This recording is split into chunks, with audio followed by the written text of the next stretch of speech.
दो अक्टूबर की मेरी आवाज सुनो जनसभा के संदर्भ में आज बुलाई गई इस बैठक में हमारे सबके सम्मानित आदरणीय चौधरी बीरेंद्र सिंह जी, मेरे पिताजी के बहुत ही पुराने साथी सहयोगी आदरणीय श्री विजय कौशिक जी, बरवाला के chairman Shri Ramesh ji, vice chairman Tarachand जी, बधागढ़ से हमारे जिला परिषद के वाइस चेयरमैन श्री समंदर जी, उकलाना से 2 बार पूर्व में चुनाव लड़ चुकी हमारी बड़ी वरिष्ठ नेत्री श्रीमती सीमा गैबीपुर जी, नारनौल से चेयरमैन श्री महावीर शर्मा जी, बहुत ही जुझारू अपने स्टूडेंट लाइफ के दिनों से राजनीति से जुड़े हुए श्री उदयवीर पूनिया जी, मेरे पिताजी के बड़े पुराने सहयोगी श्री राजवीर वर्मा जी, सम्मानित श्री करतार वाल्मीकि जी, झांसी से एक्स चेयरमैन श्री रामचंद्र यादव जी, भाई डॉक्टर देसराज जी, बौनी खेड़े से हमारे साथी श्री सुरेश ओढ़ जी, हमारे जिला पार्षद श्री ओपी मालिया जी, प्रभुवाड़ा से हमारे बीच में आए कामरेड बलवीर जी, डॉक्टर नरेंद्र सहरावत जी, किरोड़ी जी, उपस्थित सभी मेरे सम्मानित चौधरी बीरेंद्र सिंह के साथीगण, मैं बात शुरू करना चाहूंगा जो पंडित सुरेश जी ने जब अपने प्रवाह में जोश में जो एक बात कही कि चौधरी साहब बहुत होली ईमानदारी अब छोड़ दो, मुझे इससे एक वाक्य याद आता है कि जब महाभारत में जब भगवान कृष्ण ने अपना आखिरी कोशिश कर ली थी कौरवों को दुर्योधन को मनाने की, ये लड़ाई ना करो, ये सबके लिए घातक होगी, दुर्योधन था क्या उसने तो कहा मानना था। तो जब वो बाहर जा रहे थे वापस तो उन्होंने चलते चलते कर्ण को कहा कि कर्ण तू मेरे साथ आओ और मेरे को अपनी सीमा तक छोड़ गया। क्या सीमा नहीं, मतलब हस्तिनापुर की जो सीमा है, हस्तिनापुर की सीमा तक तो मेरे को रवानगी मेरी कर गया। तो कर्ण उनके साथ गया और वहां जब सब लोग पीछे रह गए तो वो रथ रोका और उससे दोनों उतरे और कर्ण ने उनसे कहा प्रभु कुछ है जो आप मेरे को कहना चाहते हो, आप मेरे को सिर्फ इसलिए तो नहीं लाए कि मेरे को तो सीमा तक छोड़ गया। तो उन्होंने कहा तब वो ये वाक्य इसलिए है कि तब श्री कृष्ण जी ने कर्ण को बताया कि तू है कौन, कि तू कुंती का सबसे बड़ा बेटा है, तो इन 5 पांडवों का सबसे बड़ा भाई है और सिर्फ तेरे आश्रय दुर्योधन इस चढ़ाई को करने की हिम्मत रख रहा है और तेरे भाई तेरे को सर आंखों पे बैठा के रखेंगे, तू राजा जो है वो युधिष्ठिर नहीं तू बनेगा क्योंकि तू सबसे बड़ा भाई है उनका। और मैं तो इसी संदेश के साथ आया हूं कि ये जो पूरा इतना बड़ा युद्ध जो होने जा रहा है जिसमें दुनिया का विनाश होगा, सिर्फ तू अगर अपने भाइयों के साथ आ जाए और वो जो राजगद्दी है वो संभाल ले तो इतनी बड़ी आपदा खत्म हो जाएगी और तू पूरी जिंदगी राजा रहेगा। तो कर्ण ने जवाब ये दिया था कि बहुत छोटी सी जिंदगी होती है और इसमें जो आदमी कमाता है वही उसके जाने के बाद हमेशा के लिए याद रखा जाता है। चौधरी बीरेंद्र सिंह की इकलौती कमाई जो है वो ईमानदारी की है, जिसके नाम से पहचान है, जिसके नाम से ये साथी आप सारे जुड़े हैं। जिस दिन याद छोड़ दी तो मरे बराबर काम है, उसके बाद कुछ नहीं बचता। राजपाट में तो बहुत लोग आते हैं, बहुत लोग चले जाते हैं, लेकिन याद सिर्फ वही किया जाता है जो अपने मूल्यों पे कहीं ना कहीं पूरी जिंदगी टिका रहे, बजाय इसके किसी प्रलोभन में आके या किसी लालच में आके अपनी एक जो जमा पूंजी है उसको यदि छोड़ दे, लोगों के बीच में जिस चीज से बना होता है वो यदि छूट जाए तो फिर कुछ नहीं रहता। तो मैं इसीलिए मैंने सोचा कि मैं इस बात का उल्लेख आपके सामने जरूर करूं, क्योंकि अब जैसे कामरेड साहब, मैं तो नहीं जानता था कुछ साल पहले तक, लेकिन फिर पिताजी ने मेरे को बताया कि ये मेरे बहुत पुराने साथी हैं और ये बड़े जुझारू हैं। वैसे कामरेड तो सारे जुझारू हैं, लेकिन ये बड़े जुझारू कामरेड रहे हैं। और शैलजा जी के गांव से इनका, शैलजा जी के गांव में प्रभुवाड़ा से ये आते हैं। तो इस तरह के जो साथी जो इतने सालों से जुड़े हुए हैं, मैं विजय कौशिक जी को जानता हूँ सही मायने में सन 89 के चुनाव से, क्योंकि मैं खुद भी, मैं बच्चा ही था, कॉलेज में पढ़ता था, मेरे को राजनीति की कोई लंबी चौड़ी समझ भी नहीं थी। लेकिन 89 का वो चुनाव था जिसमें शायद हरियाणा में पहली बार चुनावी हिंसा हुई थी। उसके कुछ कारण रहे थे। एक अजीब किस्म का तबका था जो राजनीति में नया नया आया था, और उनका मकसद ही ये था कि एक अराजकता फैलाई जा सके, लोगों में भय बढ़ाया जा सके। तो मैं इनको तब से जानता हूँ। उस समय जवान होते थे, बाल भी काले होते थे। अब सफेद भी क्या ऐसे सफेद हो लिए कि यूं ही नहीं लगता कि कभी काले भी रहे होंगे। लेकिन ये सब इसलिए मैं जिक्र कर रहा हूँ कि ये उस समय से साथ जुड़े हुए हैं और हमेशा से साथ रहे हैं। चाहे कैसा ही समय आया हो, अच्छा आया हो, बुरा आया हो, किसी को कोई निजी तौर पे या राजनीतिक तौर पे लाभ हुआ हो, नहीं हुआ हो, सुख में दुख में हमेशा साथ खड़े रहे हैं। और आज ये जो लोग यहाँ पे आप सब आए हैं, इसमें ऐसे लोगों की संख्या का बहुतायत है जिनकी चॉइस आपके प्रति जो निष्ठा है वो बहुत लंबे समय की है और आत्मिक है, दिल से है। ऐसे नहीं है कि ऊपरी ऊपरी एक कोई क्या कहते हैं उसको, उल्लू सीधा करने वाली के कारण की वजह से हो। तो ये जो 2 अक्टूबर का जो कार्यक्रम है, विजय कौशिक जी ने भी जिक्र किया, औरों ने भी शायद जिक्र किया कि देखो बड़ी ईमानदारी की बात है, किसी भी राजनेता का अगर कार्यक्रम है, कितना ही कहते रहो गैर राजनीतिक है, गैर राजनीतिक है, गैर राजनीतिक कुछ नहीं होता। सार्वजनिक कार्यक्रम यदि हो रहा है तो उसका बहुत बड़ा राजनीतिक मायने होता है। ऐसे ही कोई अपना सब कुछ उसके अंदर नहीं झोंकता। तो इस बारे में एक कहने की बात कुछ और होती है, लेकिन असली चीज जो है वो आप सब समझते हो। और आप सब राजनीतिक लोग, भले ही डायरेक्टली राजनीति में ना जुड़े हुए हो, लेकिन राजनीतिक सूझबूझ रखने वाले लोग। और राजनीति का बड़ा सीधा सा असूल है कि जिसके दिलों में तेल है उसी की पूछ होती है। वो तेल खत्म हो लिया हो तो उसके बाद कोई नहीं पूछता किसी। और ये जो बात मैं कह रहा हूं, ये इसका हिंदी में, शुद्ध हिंदी में इस्तेमाल करो शब्द को, तो शक्ति प्रदर्शन बोलते हैं उसको, शक्ति प्रदर्शन।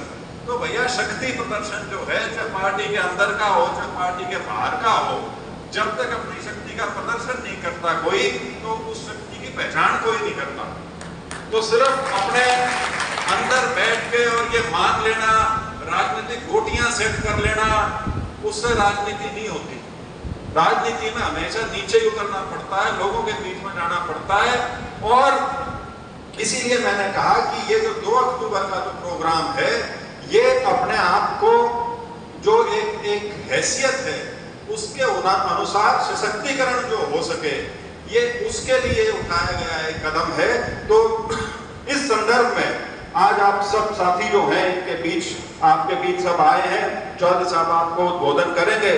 मैं उसमें ज्यादा लंबा तो नहीं खींचना चाहूंगा, क्योंकि ये जरूर है कि लोकतंत्र में असली पैमाना तो इलेक्शन का होता है, लेकिन इलेक्शन एक है, अंतिम जिसको बोलते हैं, अंतिम बोल लो या पहला बोल लो, लेकिन उसके बीच का जो समय है, 4 साल का, 5 साल का जो भी समय है, वो समय में आप किस प्रकार से अपने आप को राजनीतिक रूप से आप अपने आप को मजबूत रख सकते हो, किस प्रकार से जिंदा रख सकते हो, उसमें बहुत बड़ी भूमिका, बहुत बड़ी क्या, सबसे बड़ी भूमिका जो है वो लोगों की होती है, वो साथियों की होती है, जो साथ जुड़ के साथ आगे बढ़े, उसी से होती है। तो मेरा आप लोगों से यही अनुरोध है कि जो 2 तारीख का आयोजन है, उसमें आप सभी अपने भरपूर प्रयास से ज्यादा लोगों को उस कार्यक्रम में लाएं। वहां पे बहुत से बुद्धिजीवी भी आएंगे, विचारक भी आएंगे, नेतागण भी आएंगे, अपने विचार व्यक्त करेंगे। कोई नई दिशा है उसकी तरफ देखेंगे। दिशा से मेरा मतलब वो नहीं है जो आप सब समझ रहे हो। दिशा से मेरा मतलब है कि जो समस्याएं हैं जो प्रदेश को ग्रस्त करती हैं, जो देश को ग्रस्त करती हैं, उसके बारे में क्या सोच रखी जा सके, किस प्रकार से उसको आगे बढ़ाया जा सके, कोई नई चीज लाई जा सके, वो सारी चीजें उसके अंदर उनके ऊपर विचार होगा। लोग अपना मत आपके सामने रखेंगे। और ये मैं जरूर कहना चाहूंगा कि किसी भाई को संसाधन की चिंता करने की जरूरत नहीं, लेकिन ईमानदारी से आप लोग अपने इलाके से, अपने गांव गोहान से, अपने परिवार से, जिस भी हिसाब से आप जितना भी आपका सामर्थ्य है लोगों को जोड़ने में, लोगों को जुटाने में और मौके पे लाने में, उसमें आप अपना पूरा साथ दें, पूरा सहयोग दें। समय सारा ही 15 दिन का बचा है और उस 15 दिन में जहाँ तक मेरा सवाल है 5 दिन का तो सेशन शुरू हो रहा है कल से, तो आप सबको ये अपनी जिम्मेवारी मान के, अपने आप को वीरेंद्र सिंह मान के इस 2 अक्टूबर का जो आयोजन है उसको कामयाब करने के लिए और अपना एक जो वजूद है उस वजूद को, उस पहचान को मजबूती के साथ सबके सामने पेश करने का ये एक मौका हमारे लिए रहेगा। तो इन्हीं शब्दों के साथ मैं आप सबका बहुत आभारी हूँ जो आप यहाँ सारे मौजूद आए, और सभी साथियों का जिन्होंने इस कार्यक्रम का यहाँ आयोजन किया, आप सबको निजी तौर पे यहाँ पे आमंत्रित किया, उन सब का भी मैं बहुत आभार व्यक्त करता हूँ। और विशेष आभार चौधरी वीरेंद्र सिंह जी का जो आज हमारे बीच में आए हैं और 2 तारीख का जो भी कार्यक्रम है उसके बारे में पूरी विस्तार से वो आपके सामने उनकी समस्याओं का आप सुनते हैं, ना केवल उनको दूर भी करने का काम करते हैं। आदरणीय चौधरी साहब।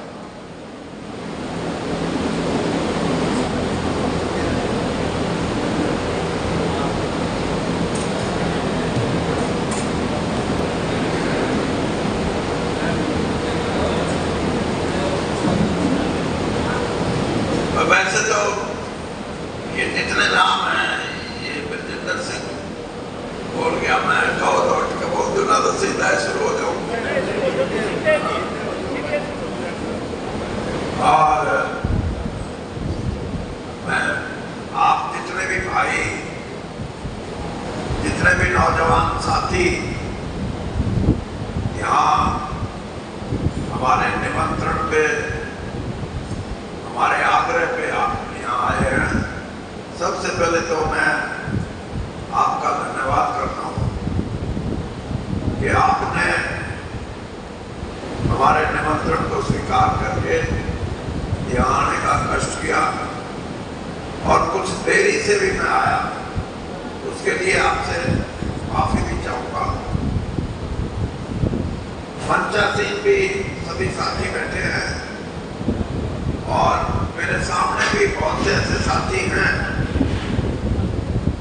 जो लंबे समय से देखे, और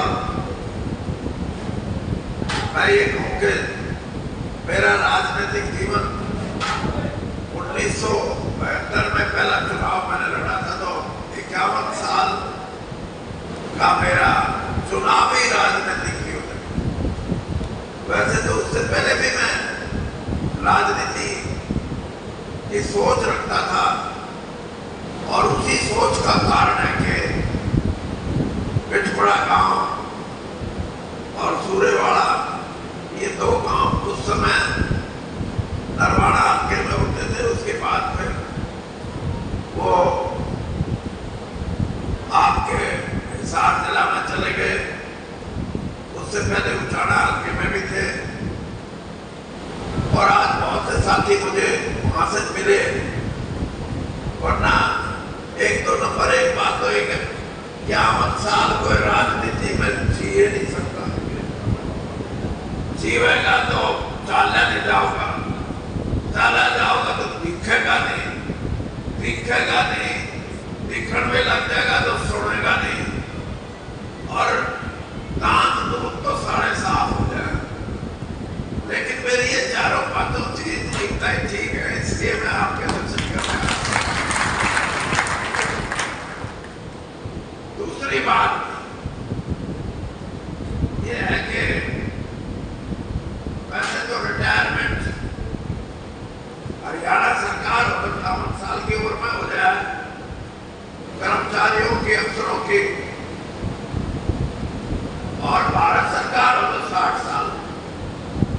मेरी उम्र होगी 77 साल, रिटायर हो गया। हरियाणा में होता तो 19 साल हो जाते, और भारत सरकार में होता तो 17 साल हो जाते। लेकिन राजनीति में रिटायरमेंट कोई नहीं है। लेकिन राजनीति में अगर कोई सिद्धांतों को, उसूलों को, मान्यताओं को, नैतिकता को, इन बातों को लेकर चले तो राजनीति साफ सुथरी भी हो सकती है। मैं इसलिए कह रहा हूं ये बात कि जब मैंने ये सोचा कि मैं 50 साल हो जाएंगे 2022 में राजनीति करते करते, तो मेरे मन में ये विचार आया कि मैं प्रधानमंत्री नरेंद्र मोदी जी को एक चिट्ठी लिखूं और उसमें ये लिखूं कि मेरा 50 साल का चुनावी राजनीतिक जीवन है और मैं आपकी सरकार में कैबिनेट मिनिस्टर हूं और 3 साल से ज्यादा समय अभी मेरा बाकी है राज्यसभा का। लेकिन मैं ये चाहता हूं कि मेरा बेटा जो एक IAS अधिकारी है, कमिश्नर का जिसका रैंक है, और जो सारे देश में IAS का जब इम्तिहान होता है तो 6 से 7 लाख आदमी बैठते हैं। 6 से 7 लाख में छटते छटते आखिर में 350-400 बढ़ते हैं। उनमें इसका सारे ऊपर से 9वां नंबर आया है। मैं ये चाहता हूं कि राजनीति में आए, इसलिए नहीं कि ये वीरेंद्र सिंह का बेटा है, नहीं, मेरे मन में एक विचार था और वो विचार ये था कि मेरे नाना दीन बंधु छोटू राम जी ने जो कमेरे वर्ग के लिए और किसान के लिए एक लड़ाई शुरू करी थी, उस लड़ाई का भी अंत नहीं हुआ है। वो लड़ाई अब भी किसान लड़ता है, अब भी कमेरा वर्ग लड़ता है। मेरी उम्र ये नहीं है कि मैं इस लड़ाई को आगे किसान और कमेरे वर्ग के लिए लड़ सकूं। मैं ये चाहता हूं कि मेरा बेटा राजनीति में आएगा तो इस लड़ाई को और आगे ले जाएगा, ताकि आर्थिक रुपए पैसे की दुनिया में इस कमेरे का भी हिस्सा हो, इस गरीब का जो दिहाड़ीदार मजदूर है उसका भी हिस्सा हो, और ये किसान जो खेती करता है लेकिन उसको खेती का मिलता नहीं है कुछ भी, इसकी लड़ाई भी अभी लड़नी बाकी है। अब ये MP साहब आपका कह रहा था कि भाई वो कुछ कह जाओ, ये लड़ाई तो राजनीतिक है ना। मेरी छोड़ लो, मैं इस सारी बात से सहमत नहीं। मैं ये बात इसलिए कह रहा हूं कि अगर राजनीतिक लड़ाई लड़नी हो तो फिर दूसरी पार्टियों को गाड़ दो, बुरा भला कहो, और अपनी पार्टी जो कहो कि इस पर की तो सहेली दुनिया में। मैं ये बात नहीं करता, मैं इससे ऊपर उठ के बात करता हूं, और ऊपर उठ के इसलिए करता हूं कि राजनीति से ऊपर भी कुछ सोच है। भगवान ने इंसान को गरीब और अमीर में नहीं बांटा। जिसने जन्म दिया है इस पृथ्वी पे आने का, उसके सबके हक, सबके अधिकार बराबर होने चाहिए। लड़ाई इस बात की, और इस लड़ाई को लड़ने का राजनीति से ऊपर उठ के तरीका है। और इसीलिए हमने जींद में जो 2 अक्टूबर को इकट्ठा होना है, उसका नाम भी रखा है मेरी आवाज सुनो। कई लोग अभी तो वीरेंद्र सिंह अपनी आवाज सुनाना चाहते हैं, मैंने कहा मैं उनकी आवाज सुनाना चाहता हूं जो 76 साल हो गए देश को आजाद हुए, आज भी कई बीमारियां ऐसी हैं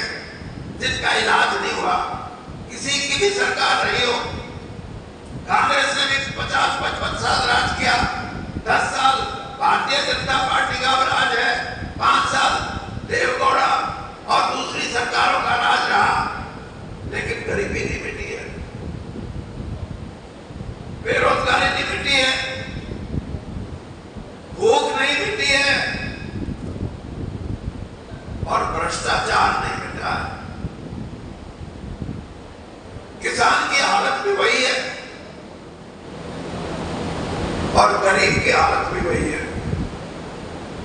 गरीब की हालत की व्याख्या करो तो आपको भी ये आएगा कि कब इस गरीब का भी मन में ये बात आएगी कि मेरे पे पैसे ये खूब तगड़े हो रहे हैं।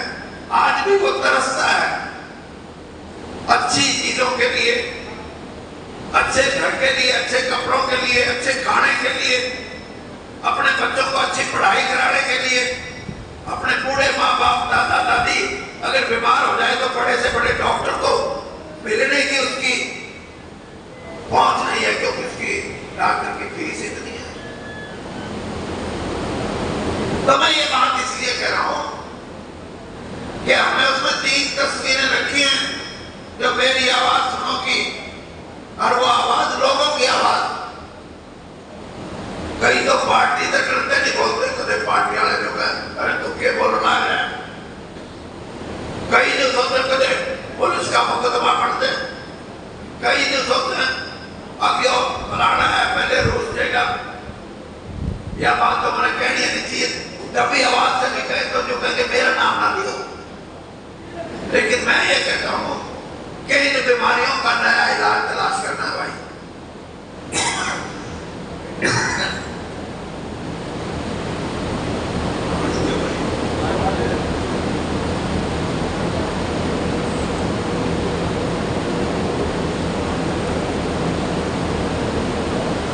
और नई आवाज पार्टी के बदलन में रहकर नहीं हो सकती। नई आवाज के लिए हमने ये सोचा कि हमने एक ऐसा कार्यक्रम करें जिसमें अखबार में लिखने वाले बुद्धिजीवी हैं। कोई गरीब के लिए लिखता है, कोई किसान के लिए लिखता है, कोई उद्योगपति के लिए लिखता है, कुछ सरकार के लिए लिखते हैं, सरकार के विरोध में लिखते हैं, देश की अंतरराष्ट्रीय नीति पे लिखते हैं, देश की आर्थिक अवस्था पे लिखते हैं। ऐसे आदमियों को बुलाएंगे वहां, उनसे भी पाएंगे कि अखबार में तो मैंने कितने पढ़े, ये इतने आ रहे, इन्हें सुनाओ अपनी बात। वो किसी राजनीतिक कार्यक्रम में नहीं आते, बोलूंगा भाई हमने तो कोई न्यारा है बुलाता हूं, तो मैं न्यारा बिल्कुल। और इसीलिए 3 फोटो रखी है वहां हमने, जैसे बताया ये वीरेंद्र किरोड़ी ने कि महात्मा गांधी और लाल बहादुर शास्त्री। महात्मा गांधी तो 20वीं सदी के सबसे बड़े, दुनिया के सबसे बड़े नेता हुए, उससे बड़ा कोई नेता हुआ नहीं। उस दिन उनका जन्मदिन, और इस देश के ईमानदार प्रधानमंत्री का जन्मदिन लाल बहादुर शास्त्री का।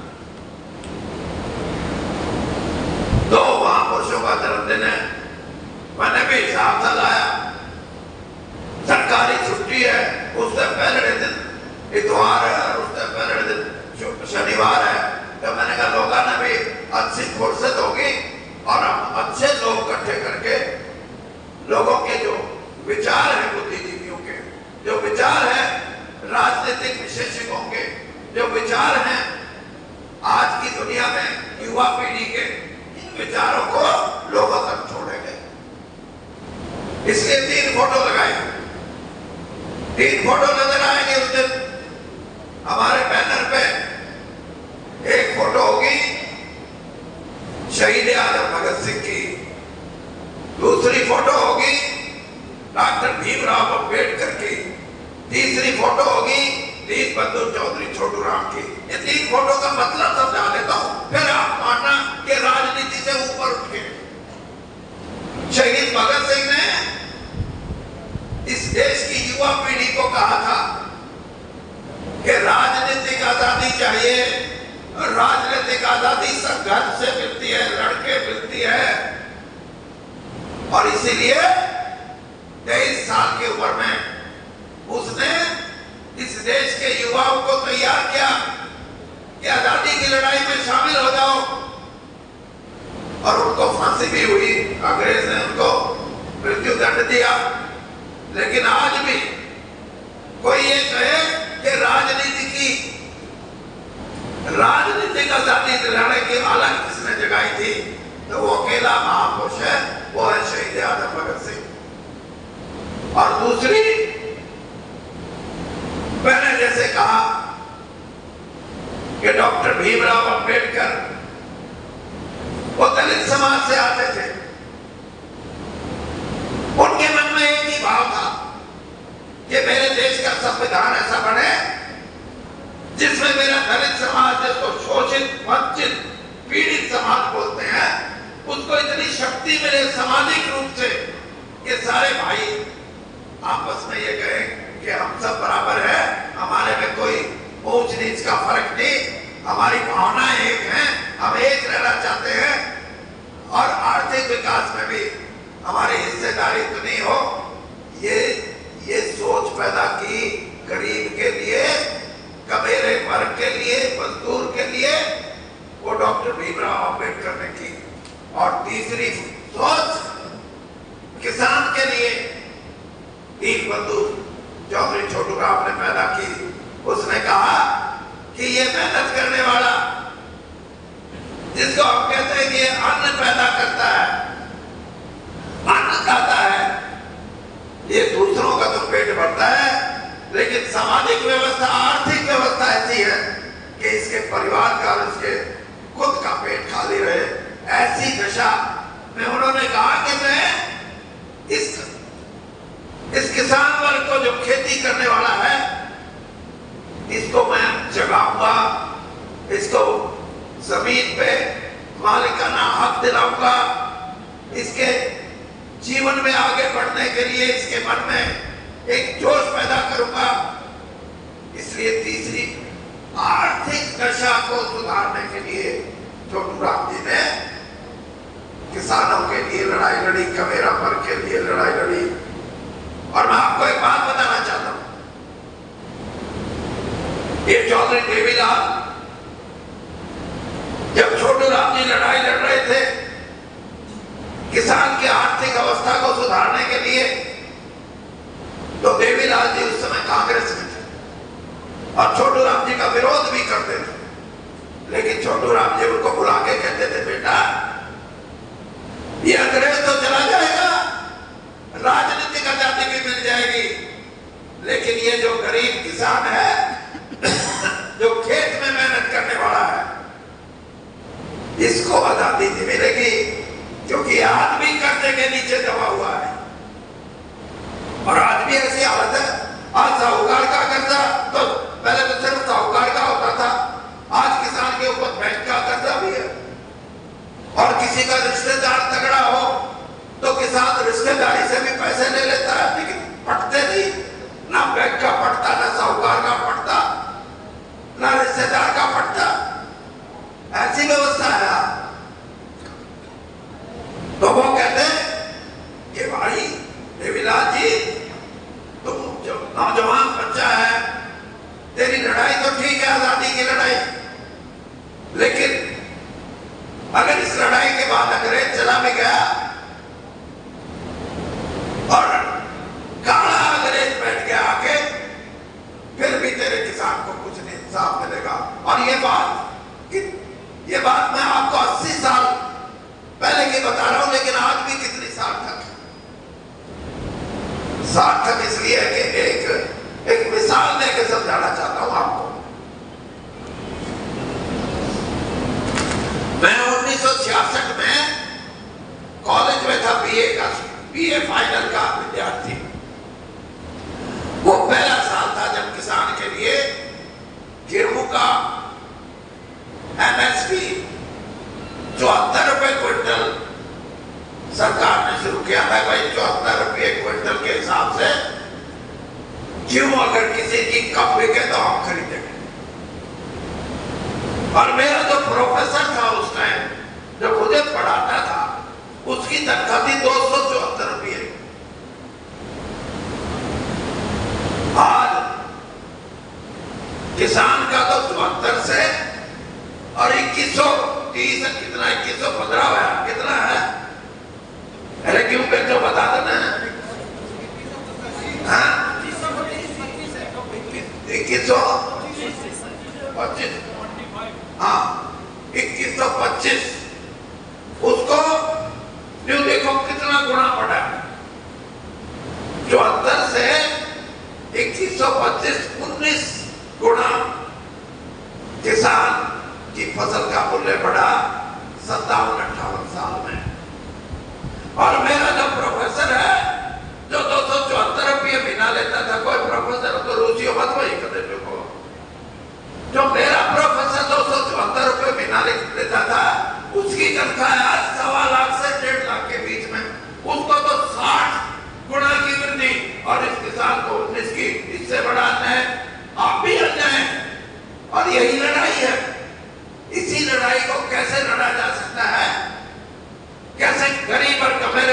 लड़ाई लड़ी जा सकती है जो डॉक्टर भीमराव अंबेडकर ने बताया था।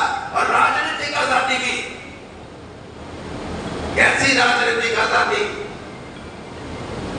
हमारे ऊपर कोई अंकुश लगाए, ये राजनीतिक आजादी नहीं। राजनीतिक आजादी विचारों की स्वतंत्रता, शब्दों का इस्तेमाल ठीक होना चाहिए।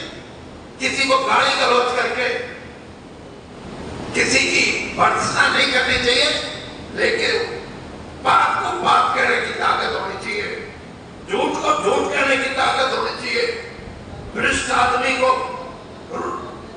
सूदखोर आदमी को, भ्रष्ट आदमी को ये ताकत होनी चाहिए कि ये सरकारी नौकरी में रह के भी भ्रष्टाचार करता है। आपने देखा होगा कई जगह सरकार ने छापे मारे, बड़े बड़े अधिकारी थे, एक जगह तो मियां बीबी दोनों बड़े अधिकारी थे, उनके घर पर जब छापा मारा तो इतने नोट निकले कि आंकड़ियां तक गिने नहीं गए। मशीनें मंगाई गई मशीन ताकि नोट गिने जाए जल्दी। 3 दिन तक मशीन का नोट गिनने में लाके इतना बड़ा भ्रष्टाचार होगा समाज में तो कहानी भी खत्म होगी। कौन जिम्मेवार है उसका? मैं ये कहता हूं कि ये बीमारियां अंग्रेज के राज में भी थी, भ्रष्टाचार भी था, गरीबी भी थी, भुखमरी भी थी, बेरोजगारी भी थी। आज हमारे बच्चे, पंजाब में तो पहले से था, आज हरियाणा के किसी गांव में चले जाओ 100, 200, 250, 300 बच्चे विदेशों में जाने की सोच रहे हैं। ये मत सोचो तो चाल चल रहा है ना, उन्हें नहीं मेरा है। जिस दिन बाप मर गया धरती बटेगी तेरे मन में, तो एक किला में नहीं आता पूरा। उसको पता है कि एक किले में क्या धोखा होगा, क्या कमा होगा, क्या पेट भरेगा, क्या परिवार का काम करेगा। इसलिए अगली आने वाली गरीबी से डरते हुए हमारे बच्चे भाग रहे हैं। इसके लिए भी कोई पुख्ता इंतजाम हो। ये बातें हम सारी 2 तारीख को करेंगे, महात्मा गांधी के जन्मदिन पे, लाल बहादुर शास्त्री के जन्मदिन पे। कई आदमियों के वीरेंद्र सिंह तो दबाव की राजनीति करता है। मैं कोई पापा हूं, मैं तो करूंगा। अरे राजनीति का मतलब ये नहीं है कि आप अपने मुंह पे ताला लगा के बैठ जाओ और ये कहो जो भी हो रहा है ठीक नहीं। और यही वीरेंद्र सिंह ने बात अभी आपको कही। मैं आपको ईमानदारी से बताता हूं, जो जिन बातों को मैं कह रहा हूं, गरीबी मिटाने के लिए, बेरोजगारी मिटाने के लिए, भ्रष्टाचार खत्म करने के लिए, किसान की हालत ठीक करने के लिए, गरीब और कमाने वर्ग की आर्थिक शक्ति को मजबूत करने के लिए, अगर आप तगड़े होकर आ जाओगे, हरियाणा के चारों तरफ से बड़ी संख्या में वहां लोग पहुंच जाएंगे, तो ये राजनीति करने वाले आपसे पूछेंगे कि वीरेंद्र ने कुकरे ठीक कर रहे हो, तुम्हारा मेरा नीचे करेगा। ये राजनीतिक शक्ति लोगों की ताकत से बढ़ती है, वीरेंद्र सिंह की ताकत से नहीं बढ़ती। और इस ताकत को पैदा करना है। मैं ईमानदारी से कहता हूं, कम से कम 30-25-30 ऐसे साथी हम मैदान में उतारेंगे, राजनीतिक मैदान में, जिनके लोग ये कहेंगे भाई ये चीज, ये भाई आ गया राजनीति में तो ठगी नहीं करेगा। अरे ये भाई फलाना घना पढ़ा लिखा है, ये जो भी बात कहेगा सरकार को झुकना पड़ेगा। ऐसे आदमी राजनीति के हरियाणा के अंदर आएंगे तो हरियाणा की राजनीति में एक नया रूप आएगा, एक नई सोच पैदा होगी और गरीब की और किसान की हालत को और तगड़ा करने के लिए एक नई ताकत मिलेगी। इन बातों के लिए 2 तारीख को, 2 अक्टूबर को दिन में आप सभी भाइयों से मेरा हाथ जोड़ के निवेदन है कि एक बार ऐसा दबोड़ा क्या करना, भाई दबोड़ा ऐसा लगे, एक ऐसा दबोड़ा मार दो कि ये नई राजनीतिक सोच, ये नई राजनीतिक बात, ये गरीब कल्याण की बात, ये किसान को ऊंचा उठाने की बात, यहाँ के नौजवानों को विदेशों में जाते हुए तकलीफ ना उठाएं, जाने तकलीफ ना उठाएं, सारी सुविधाएं सरकार की हों। यहाँ महिलाओं पे बढ़ते आरोप, आपराधिक मामले, ये सारे के सारे इस बात का है कि आप जितना तगड़ा होगे समाज उतना अच्छा होगा, आप जितना तगड़ा होगे लोगों की आर्थिक व्यवस्था इतनी तगड़ी होगी। और भाई इसीलिए मैं कहता हूं कि राजनीति में अच्छे आदमी आएंगे तो राजनीति का निखार आएगा। निखार वो है अब ये 30 आदमी कौन-सी पार्टी से टिकट क्यों आओगे, बीजेपी में रहेगा, जाओगा, कांग्रेस में आओगा, नहीं आवेगा। मैं आपको कहता हूं ये 25-30 वो पार्टी का दौरान ही रही, हमारे साथ जोड़ दो, हमारे साथ कर दो, जो कर दो।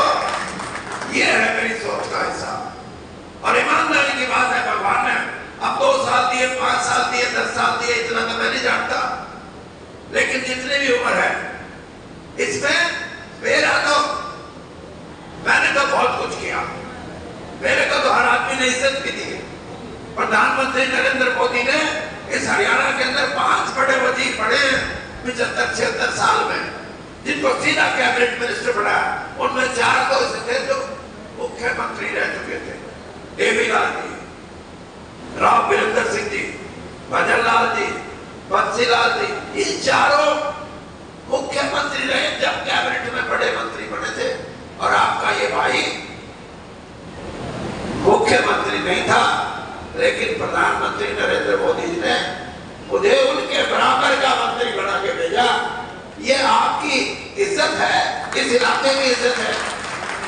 और कांग्रेस में भी मैं ये बताता हूं कि राजीव गांधी जी के मरने से कोई 10 दिन पहले की बात है, उनकी सिक्योरिटी में, उनकी सुरक्षा में एक दिल्ली पुलिस का इंस्पेक्टर था और उसकी रिश्तेदारी थी कैथल में और अग्रवाल बिरादरी से था।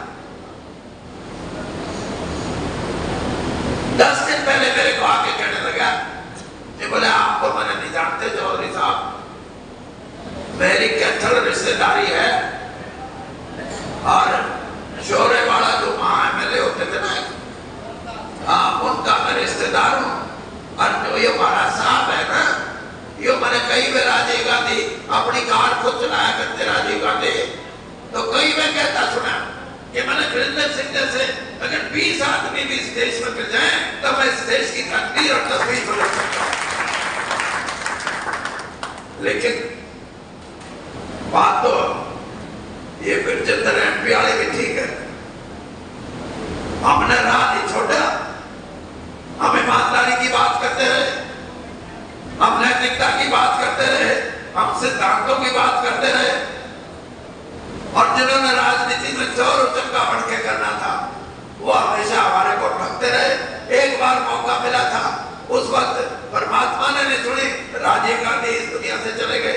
लेकिन एक बात मैं आपको करके जाता हूँ, वीरेंद्र सिंह को कुछ मिला, सब मिला, लेकिन अगली राजनीति में इस हरियाणा के युवाओं को एक नई दिशा देके आगे करना चाहता हूँ। मेरा अपना कोई उसमें सिद्धांत नहीं कि मैं कुछ पढ़ने की बात हो चुकी, लेकिन एक नई दिशा की राजनीति जिसमें ईमानदारी भरपूर हो, जिसमें सच कहने की ताकत भरपूर हो और जो गरीब की, किसान की लड़ाई लड़ सके, ऐसे वर्ग को साथ लेके चलने के लिए आपसे यही कहूंगा कि एक बार, आखिरी बार इतना बड़ा साथ दे दो कि राजनीति, स्वच्छ राजनीति के दरवाजे खुल जाए, स्वच्छ राजनीति के, यही बात कहनी चाहिए।